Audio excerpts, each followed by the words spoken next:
હું બાપાનો, બાપા મારા.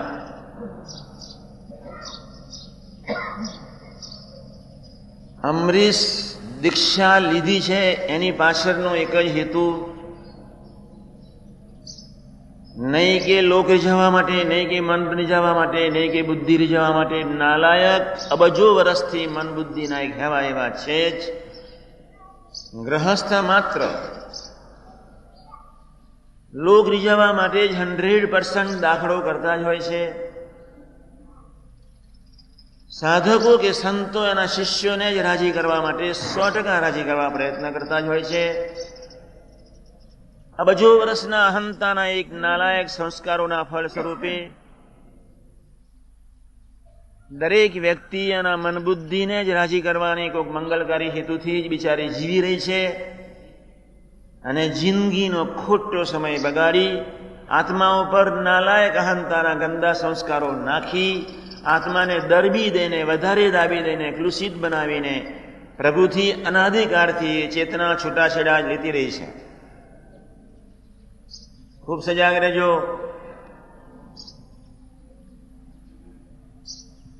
અમરીશ દીક્ષા આપવાનો સંકલ્પ જ્યારે બાપાનો જ હતો ત્યારે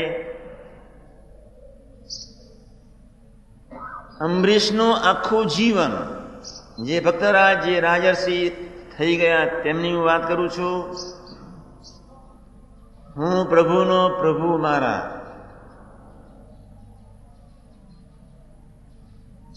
પ્રભુ જ મારું જીવન, પ્રભુની ભક્તિ જ મારું જીવન. મુંબઈના કે વડોદરાના શિષ્યોને એક હેવા પડી ગયો હોય છે કે અમારે માટે કોક ભજન કરે, કોક યજ્ઞ કરે, કોક બધી વિધિઓ કરે, બ્રાહ્મણો રાખે. આવું એક ગાંડપણ એક બુદ્ધિશાળી સમાજમાં પ્રવર્તી રહ્યું છે. અમરીશ રાજાનું જે જીવન, એની પાસે તો હજારો માણસો હતા, છતાં પ્રભુની ક્રિયા હરેક એને પોતે જાતે જ કરી છે. આરતી તો દિવેટ પોતે બનાવે ત્યાં સુધીની,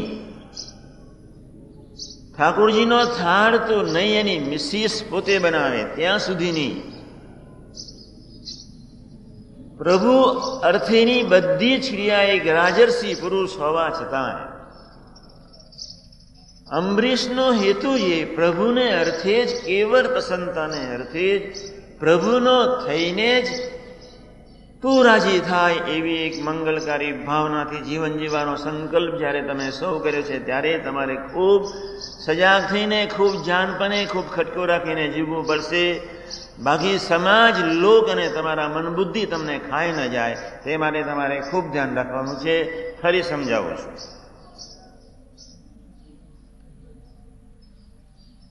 દરેક વ્યક્તિ લોક રીઝવવા માટે જ પ્રયત્ન કરતી જ હોય છે.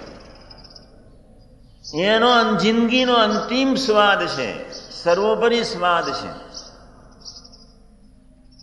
માનવીના શરીરનો મોટા મોટો રોગ છે બીજાને સમજાવી નાખવાનો, બીજાને રાજી કરવાનો. સાધકોના જીવનનો મોટામાં મોટો રોગ છે, સ્વાદ છે. કોઈ ધ્યેય છે, એનો કોઈ પ્રાણ છે. બીજાને સમજાવી નાખવાનો, બીજાને સુધારી નાખવાનો, બીજાને જ રાજી કરવાનો, સ્વસ્વારૂપે જીવવાનો, મોહબ્બતે જીવવાનો. માનવ આત્માઓને અબજો વર્ષથી આ એક રોગ વળગેલો છે. ત્યાં અમરીશ શબ્દ એક તદ્દન જુદો પડે છે.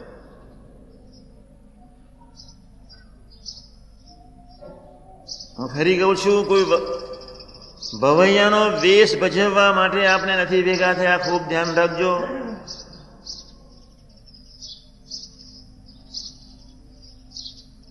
કોઈ આધ્યાત્મિક મહત્વાકાંક્ષાને પોષવા માટે મેં તમને નથી ભેગા કર્યા. ખૂબ ધ્યાન રાખજો. સમાજમાં કોઈક અમરીશને એક સમાજ ઉભો કરીને ધજાગરો કરવાના કોઈ હેતુથી મેં તમને નથી ભેગા કર્યા. 1000 ને બદલે 10 હશે તો બી મારે ચાલશે. મારો એક શબ્દ નોંધી લેજો. પણ જે ભાવના હું અત્યારે મૂકું છું એ ભાવનામાં પ્રમાણે જીવવા માટે સવારે કે રાત્રે દિવસ દરમિયાન ગમે ત્યારે પણ પ્રાર્થના કરવાની છે જ, ખટકો રાખવાનો છે, સુરુચિ રાખવાની છે જ, જાગૃત કરવાનું છે જ. ભૂલ થઈ જાય તો રાત્રે પ્રાયશ્ચિત સ્વરૂપે પ્રાર્થના કરીને એક ટંક ઓછું ખાઈને પણ સુવાનું છે. અબજો વર્ષોનો માનવીનો એક નાલાયક રોગ આ એક જ, બીજાને જ રીઝવવાનો, બીજાને સમજાવવાનો, બીજાને સુધારી દેવાનો. હું જયારે સુધરું ત્યારે, હું જયારે જીવું ત્યારે. આ એક જ રોગની પૂર્ણાહુતિ, અને નામ અમરીશ જીવન. આ એક જ રોગની પૂર્ણાહુતિ મીન્સ સંપૂર્ણ સર્વે રોગોની પૂર્ણાહુતિ. આ એક જ રોગની પૂર્ણાહુતિ મીન્સ સ્થૂળ સૂક્ષ્મ કારણ ને મહાકારણના દેહોથી પરનું એક જીવન. આ એક જ રોગની પૂર્ણાહુતિ મીન્સ અક્ષરના અનાદિ મહામુક્તનું જીવન. અને આવું એક મંગલકારી દિવ્ય જીવન ધરતીના પેટાળ પર એક સાકાર થાય એવા એક મંગલકારી હેતુથી ભગવાન સ્વામિનારાયણ મધ્યના 13ના સંકલ્પ સહિત પૃથ્વી પર પધાર્યા છે. હું અક્ષરધામનો છું, ચિદાકાશનો છું, ત્યાં છું. એ રસગન મૂર્તિને દેખું છું, એ હું છું. છતાંય તમારા ભીજામાં ન મનાતું હોય તો એ હું છું, એ મૂર્તિને હું દેખું છું એવું માનજો. અને તમે ત્યાં બધા બેઠા છો એવું હું દેખું છું. 500 પરમહંસના સમ ખાઈને જયારે ભગવાન જયારે આ વાત કરે છે ત્યારે એ સામે બેસનાર નહીં કેવું એ બુદ્ધિમાં નાસ્તિક ભાવ છે, અથવા આપણી બુદ્ધિમાં કેવો નાસ્તિક ભાવ છે, જેના ફળ સ્વરૂપે ભગવાને પરમહંસોના સમ ખાવા પડ્યા. કારણ એટલું જ આપણી બુદ્ધિની કોઈક ડર દમને લઈને છુપાયેલી અંતરની કોઈક નાસ્તિકતા. આપણે આસ્તિક બી છીએ, આપણે નાસ્તિક બી છીએ, અને નાસ્તિકતાની પૂર્ણાહુતિ કરવા માટેની એક શિબિર. તો ગ્રહસ્થોને એના વ્યવહારમાં ત્યાં રહેવાનું છે જ, એના કુટુંબીઓના લગ્નમાં જવાનું છે જ, પ્રભુના કાયદે રહીને જીવવાનું છે, પ્રભુના કાયદે રહીને. પંચ વર્તમાને યુક્ત શુદ્ધ સાત્વિક આહાર વિહાર શિક્ષાપત્રીના પ્રમાણે કોઈની જાનમાં બી જવાનું થાય, લગ્નમાં બી, શાદી ગમે ત્યાં જવાનું થાય, પણ લોકની બાબતે કરીને, લોકને, તમારા સગા સંબંધીને રીઝવવા માટે, તમારા મન બુદ્ધિને રીઝવવા માટે, ત્યારે તમારા અમરીશ જીવનની પૂર્ણાહુતિ અથવા અમરીશ ભક્તિની પૂર્ણાહુતિ અથવા અમરીશ જીવનને ન છાજે તેવું અથવા કલંકિત બનાવે તેવું તમારું આચરણ ક્યારેય નહીં બનવું જોઈએ. ખૂબ ધ્યાન રાખજો. અમરીશને બીજી વાત સમજાવું છું.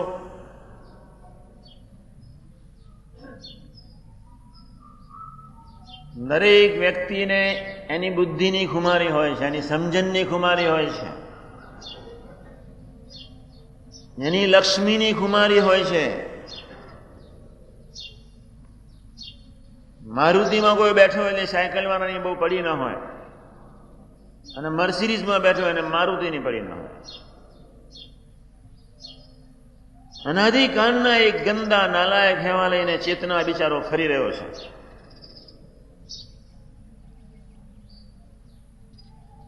દરેક કો સત્તા કો, લક્ષ્મી કો, સરસ્વતી કો કંઈક ને કંઈક એની એક નાલાયક ખુમારી, એમાં જ એની જિંદગીની મોટપને સારા.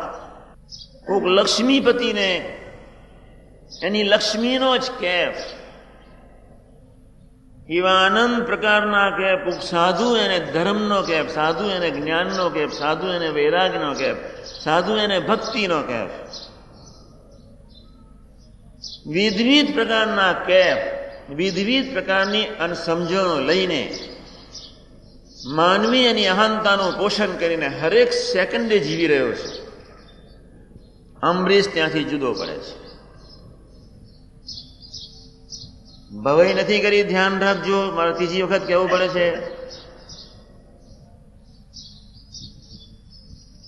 સાધુ હરિપ્રસાદે કોઈ મહત્વાકાંક્ષાને પોષણ કરવા માટે તમને નથી બોલાવ્યા, ધ્યાન રાખજો. મારા શબ્દોની સમજ ન પડે તો પ્રાદેશિક સંતો પાસે ફરી પ્રવચનો સાંભળી લેજો, સમજી લેજો. પણ અંબરીશના જીવનમાં એક જ કેફ હતો, ભગવાનની સેવા ક્યાંથી? પરોક્ષ ભાવે પ્રાપ્ત થયેલા એ ભગવાન, એની સેવા ક્યાંથી? અંબરીશ